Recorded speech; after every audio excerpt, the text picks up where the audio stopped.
My name is Christy Maddox, and we're here at Mills E. Godwin High School in my English 9 classroom, and today we're going to be reviewing our drama terms and exploring the prologue from Romeo and Juliet. All right, is everyone logged in to the Nearpod today? Yep. So we've all entered. So we're going to play Time to Climb, and our winner on the top of the podium today is going to get a piece of candy. Aww. So. Why is that a bad thing, Garrett? Okay. Well, try your hardest. You never know. So you can be using your notes sheet throughout this. So you will see this is all of our drama terms that we've been talking about for the past couple of days. How long do we have to answer? 15 seconds. Do we want to play Himalaya or space? Himalaya. Okay, hands up for Himalaya. Space? Himalayan mountains. Ooh, more for space. Yeah. No, space. Whoever has dropped out, please go back in. Nope. All right, ready, set, go. So this is a story written to be performed by actors. What is the term?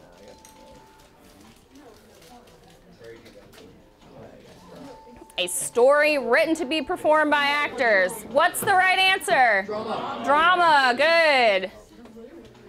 Question number 2, get ready. These are the notes included in a drama that describe how the work is to be performed or staged. They're often printed in italics and they're not read aloud. Pick your answer. What could it be? All right, what's the right answer? Good, stage directions. Get ready for the next one. All right, this is a speech often written in verse that's addressed to our audience by an actor or a chorus at the beginning of a play. That's the key, at the beginning. Oh, I missed that. Let's go. Prologue. What's the answer? Prologue. Good. You're climbing. Good. Good, good, good. Make your way to the top. All right. This is a technique in which the author gives clues about something that will happen later in the story. You should know this one. This is definitely a review term. What's the answer? Foreshadowing. Awesome. Foreshadowing. Question number 5. This is a character's quiet remark to the audience or another character on stage, but no one else is supposed to hear. So it's no one else hears this remark. Aside. What's the correct answer? Aside. Aside. Very good. Think of it like you lean to the side like you're whispering something. No one else hears. This is a statement that seems contradictory, but that actually may be true. So seems contradictory. Flip through your notes if you need to. Make a decision. What do we call this term? What's it called? It says It's a paradox. Oxymoron, similar, but the definition's slightly different. All right, Wyatt, then Garrett, and Moises. Very close. You're gonna come up and take second. All right, this is a character who serves as a contrast to another character, highlighting those differences. You should do top 29 gets candy. I don't have 29 pieces of candy this morning, sadly. You should give the top 10. What was the answer? Foil. Very good. Okay, this consists of 2 contradictory words occurring one after the other.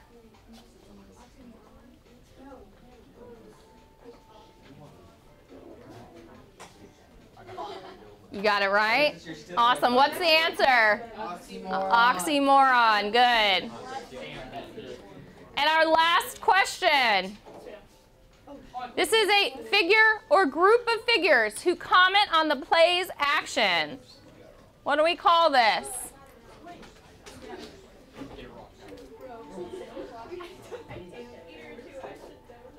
Wyatt, you just killed it. Look at that my score. gosh, Awesome. Oh my god.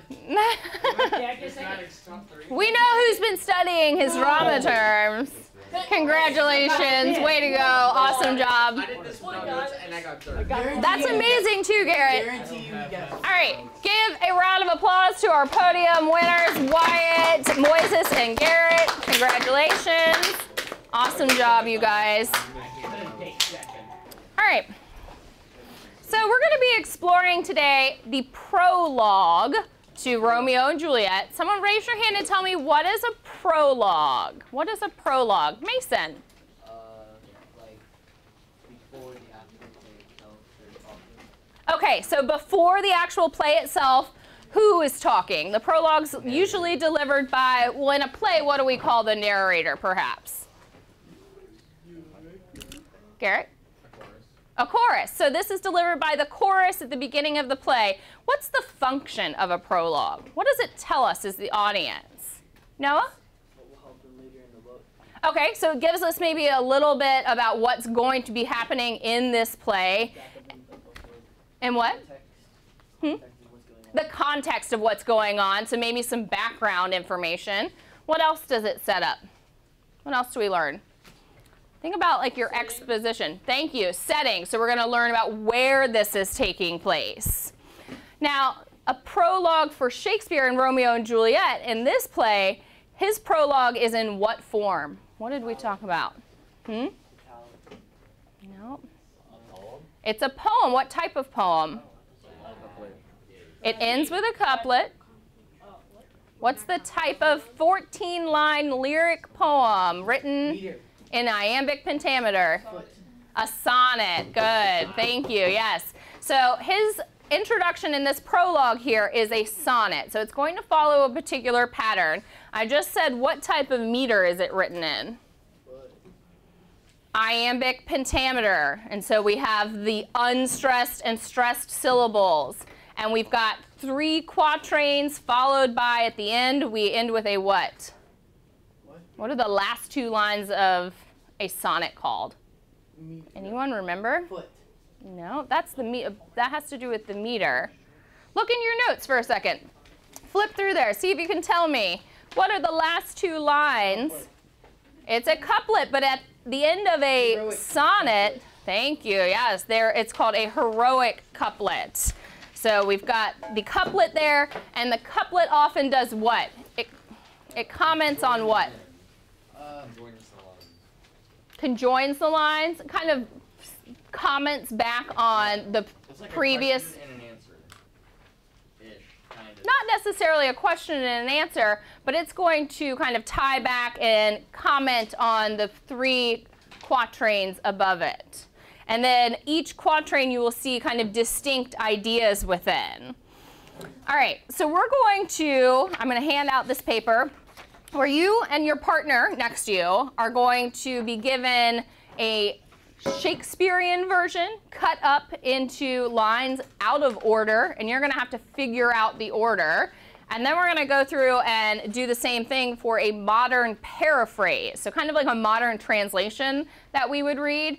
We're going to start with putting down the rhyme scheme, because that's going to be a helpful hint to you. So take one of these, please, and pass them down. Isn't rhyme scheme like A, B, A, like that stuff? Yes, what is the specific rhyme scheme? Noah? A, B, C, D, E, F, G, G. Not quite. What was that? What, Sam? A, B, A, B. C, D, C, D. E, F, E, F. G, G. Good. So go ahead and write that rhyme scheme down right in the middle section here. I'm giving each of you these, but then as a pair, you're going to kind of work on one sheet, and then I'm going to give you a completed filled-in sheet for your own notes. What'd you say?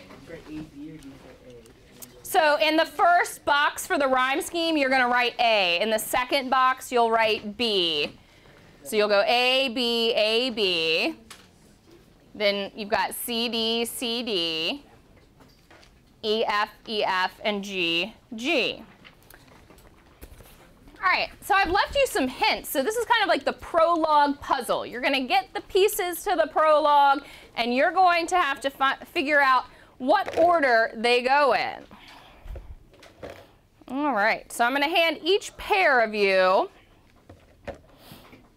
a glue stick and all the lines cut out. And so you're going to choose one person's sheet to work on, and then I'll give you guys a copy so you both have one at the end. Will you put that away, please? Put that away. Thank you. All right. So go ahead when you get this and break apart. I'm going to have you three work together. Break apart your lines and spread them out on your table.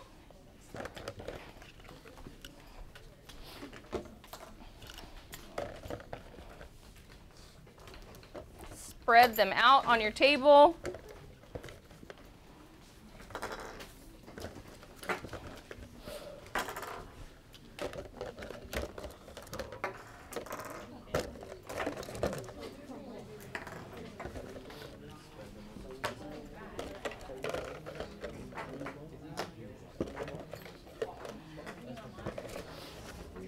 All right, and then let me grab the other two bottles of glue for you all.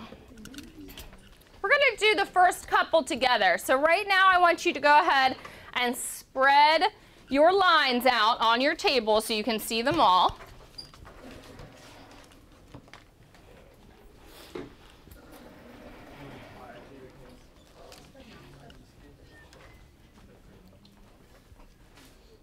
All right, so does everybody have, how many lines should we have, first off? 14. You should have 14 lines. Does everyone have 14 lines? Just double check. 1, 2, 3, 4. All right, so I'm going to start you off with the first line of the prologue. So find the line that says, 2 households, both alike in dignity.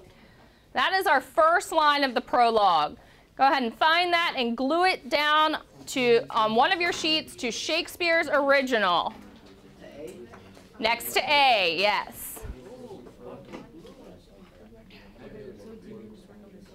Yeah, you guys can work on one sheet together. Good. So I'm guessing the other 8. That's your key here, guys. That you've got to follow the rhyme scheme here. So Noah just made a comment and said the other A is going to have to rhyme with the first A, which is dignity, right? So you're looking now for a line that would rhyme with dignity to go in the next line for A. Mutiny. You also have hints at the bottom if you look at your hints. They're pretty close. We'd call that like a slant rhyme, but you also have to keep in mind the way Shakespeare spoke and the British accent in the late 1500s is different than we speak. Okay, I want you guys to put down the second line. So your hint at the bottom says the first 4 lines, stanza 1, describe the setting in a conflict. All right, so the setting in the conflict. So you've got 2 households, both alike in dignity. You're only going to be pasting on this side. The which of you with patient. Not quite. I'll give you a hint. The second line has to do with the setting. The second line has to do with the setting. No, that's not right. Hold that one off to the side. Daniel, what was the next line? Verona. In fair Verona, where we lay our scene. In fair Verona, where we lay our scene. Good. Line 2. Hey, I like what you're saying over there. That's a good hint. He said, remove and love don't actually technically rhyme when we say them out loud, but those do go together because we would call it like a slant rhyme or approximate rhyme. It's a little bit off. You have to think about the way it would have been pronounced in his time in a British accent. It's a little different than the way we would say it. The 2 households, both alike in dignity, in fair Verona, where we lay our scene. From ancient grudge, break to new mutiny. Oh. Unclean scene. Oh, Good. Where civil blood makes civil hands unclean. Wait, we found everything that rhymed. Good. So you've got the first quatrain there. Would the next one be? Mutiny, so mutiny would be the third one? No. From Yes. The next four stanzas, young lovers and their daughters. So would it be like? Would it be this? Well, scene has to rhyme. You should put your rhyme scheme down the middle to help you. So write your A, B, C, D, C, D, because that's going to help you remember the pattern. But would it? So you are looking now for a line that rhymes with dignity. Dignity? Mm-hmm. Mutiny. Yes. So that's correct here. Now, what rhymes with scene? Mean. Bean. Unclean. And then, in my mind, I would say. So that one goes here, yep. In my mind, I would say then it would be this one next. Wait, okay. Nope. Look for everything that has a. So when you're looking at the second stanza, there's a hint at the bottom, and it says, the next 4 lines describe the young lovers and their dilemma. So you're looking for lines that are talking about the couple and their dilemma. Civil blood makes civil hands. Tuesday, right here. So yeah. Straight. I can't. It's great. Like, I think that's C and that's. Star-crossed lovers take their Their death-marked love, not quite, but you are in the right area. That's misadventure piteous. No, we've got to introduce them first. From forth the fatal line of these two foes. From forth the fatal loins of these two foes. Let's see. You said it. I said that's in the next section. I don't see anything here that says like Romeo and Juliet. You don't. Actually, their names aren't even mentioned in this prologue. I give up. But it does talk about star-crossed. I give up. So whether these two. Correct. A pair of star-crossed lovers take their life. So what rhymes with foes? Ooh, good. Mm-hmm. So if I can have everybody's attention and refocus for a minute, we're going to take a moment and pause where we are and check our progress. So who will read what you have so far? Always seems to be our few, but let's go with Helena. And then I'll let someone pick up from where she leaves off.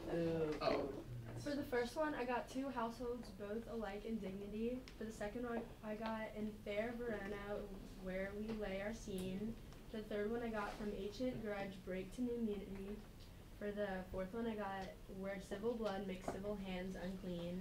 And the next one, from forth to the fatal loins of these two foes. Very good. Great start. What do you have next? A pair of star-crossed lovers take their life, whose misadventure, piteous overthrows, do with their death, bury their parents' strife. What? That's good, right up to that point. Perfect. Nice work. Do you have any others to add, Noah? Yes. What do you have for the next line after strife? Which but their children's and not newt. Not could remove. You've And that, you've got, actually, these two need to be reversed. I love it. Awesome. Thank you guys so much for joining us in our English 9 classroom today. Go Eagles!